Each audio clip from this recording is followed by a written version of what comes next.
In the heart of this tourist district is a memorial to the victims of stray bullets in Rio. 91 children and teenagers have been shot dead since 2007, like 8-year-old Agatha Felix. On September the 20th, 2019, the little girl was on her way home from school in a minibus when she was shot in the back.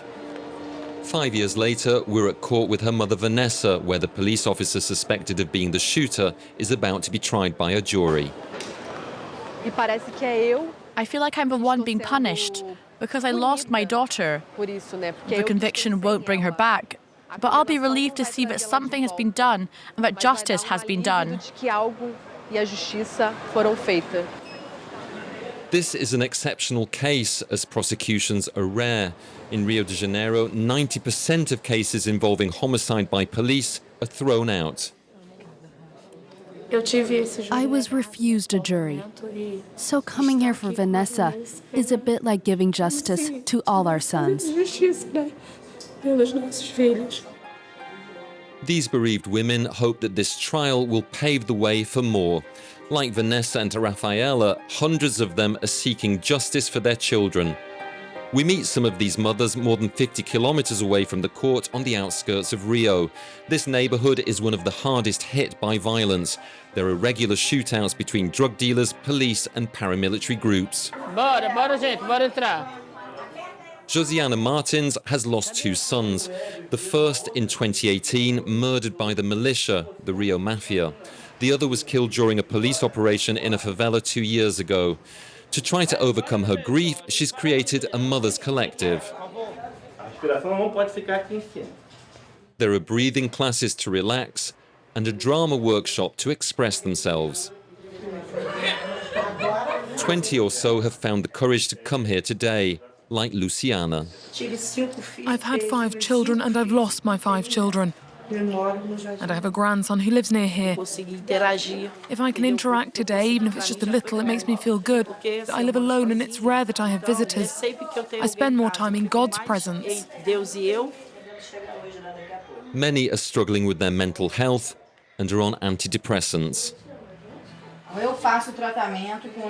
I'm undergoing treatment with a psychiatrist, a psychologist, and a neurosurgeon. I developed a brain cyst after my son died. If I don't lean on them and they on me, we'll die. This is a mother who couldn't bear the death of her son and died as a result. She was a good friend. When she died, I said to myself, I'm going to die too, but I'm still here. For the first time, these often overlooked women finally feel heard. At the Federal University of Rio de Janeiro, we meet up with Josiane. 100 mothers like her have been selected to take part in a project. They have the difficult task of writing the outline for a public policy to combat state violence, a report which will then be studied by the Ministry of Justice. It's important to recognise that these women are capable of thinking and formulating public policies. We need to listen to those who are most interested in these policies and who will benefit from them. This is fundamental if we want to produce something that really works. At 73, Isildete da Silva is one of the leaders of the struggle. Her son disappeared in 2003. She says he was killed by police officers, but the case has never moved forward. She's calling for better institutional support for victims. Now I'm waiting to see if things will change with this project, because I've always had the evidence against the police. They've even threatened me and tried to protect themselves. I'm still waiting for an answer from the government. They haven't given me any solution to date. Cases like hers are all too common. In Rio de Janeiro, 6 out of 10 police investigations into the deaths of children and teenagers are at a standstill, some for decades.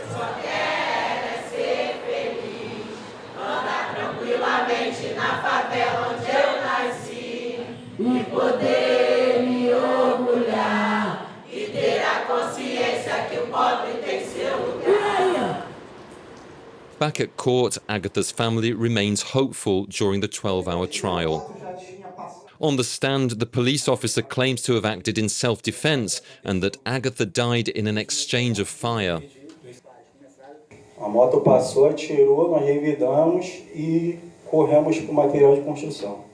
But the witnesses deny there was a confrontation. According to them, the only shots came from the police officers. At 2 in the morning, the judge finally delivers his verdict. Julgo improcedente a pretensão punitiva estatal, de acordo com a decisão soberana dos senhores jurados, para absolver o acusado.